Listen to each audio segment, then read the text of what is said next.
Manuprāt, visu veco laiku cilvēki ir 100% pārliecināti, ka pat lustīgākā profesija tie ir pažarnieki. Iedomājieties, 1 diena šeftē, 3 dienas brīvs. Kur vēl labāk? Vai tā ir šodien mūsdienās? Grūti pateikt. Pēc iepazīšanās ar mūsu šīs dienas sarunas biedriem, man sāk likties, ka nekāda milzīga prieka vairs no visas tās pažarnieku būšanas nav. Un tā šodien mēs pie FN servisa. Es pat nezinu, kā lai jūs pareizi notraktēju, ar ko jūs tikai nenodarbojaties, bet viss it kā ir kopā saistīts. Jā, principā nodarbojamies ar drošību. Ja? Drošību, kas nepieciešama gan ikdienā cilvēkiem, gan uzņēmumiem. Tas ir ar ugunsdrošību, ar darba aizsardzību, ar drošības sistēmām, ar apmācību par drošību.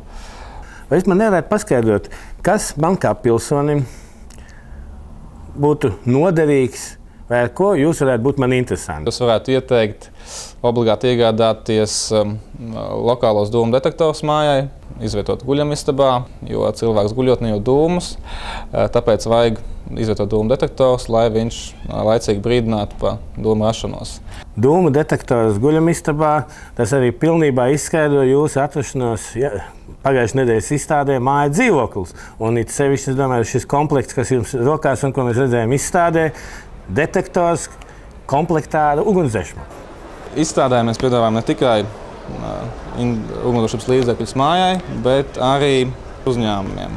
Sākot ar būvu uzņēmumiem, kuri nepieciešami gan jauni ugunsdzēsmu aparāti, gan apstrādāt metāla konstrukcijas ugunsdrošiem pārklājumiem, gan uzstādīt drošības sistēmas. Un jūs to tikai tirgojat, ja arī paši, kā saka, uzriktēt dzīvē?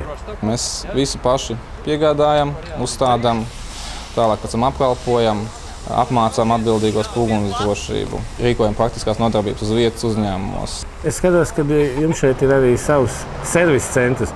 Šeit uz vietas Brīvības ielā 204B var veikt uzpildi, apkopu, remontu visu tipu ugunsdzēsmiem aparātiem. Tas ir gan pulvera, putu, ugunskapās gāzes. Mēs piedāvājam tādu unikālu iespēju, kā veikt objektos uz vietas ugunsdzēsmu aparātu apkopi, uzpildīšanu un remontu, izmantojot mobīlos ugunsdzēsmu aparātu apkopes punktus, kas strādā visā Latvijā.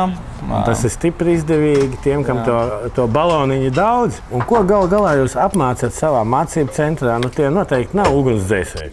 Mēs apmācām iestāžu atbildīgos par ugunsdrošību, iestāžu atbildīgos darbiniekus par darba aizsardzību, kā arī apmācām jau personālu uzņēmumos, kā rīkoties ar ugunsdzēsmu aparātiem, kā rīkoties nelaimes gadījumos.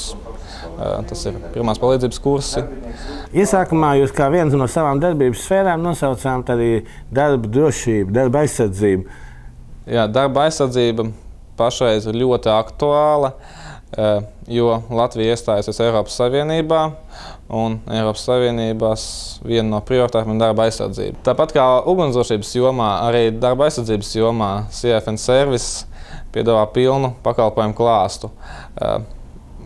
Mēs apmācām gan atbildīgos darbiniekus par darba aizsardzību, gan ieviešam darba aizsardzības sistēmu uzņēmumos, gan piedāvājam visus individuālos darba aizsardzības līdzekļus. Vai jūs zināt, kāds sakars ir firmai FN serviss ar ralliju? Pilnīgi pareizi.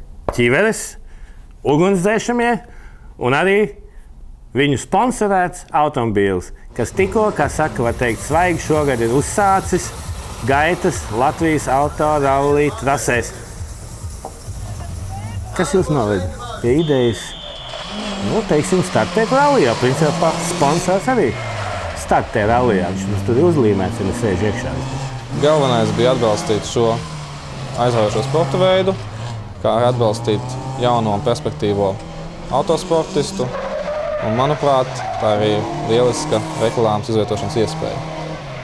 Es tāpat domāju. Bet sakiet, es bieži vien jautāju to sponsoriem un vīriem, kas atbalsta investē naudu šitādos pasākumos, vai pašam nav kādreiz bijis vēlēšana izgāzēt? Vismaz, ja ne piedalīties sportā, tad kādreiz tā pavilktā ar vēju un ar putekļiem. Protams. Ir gan? Jā.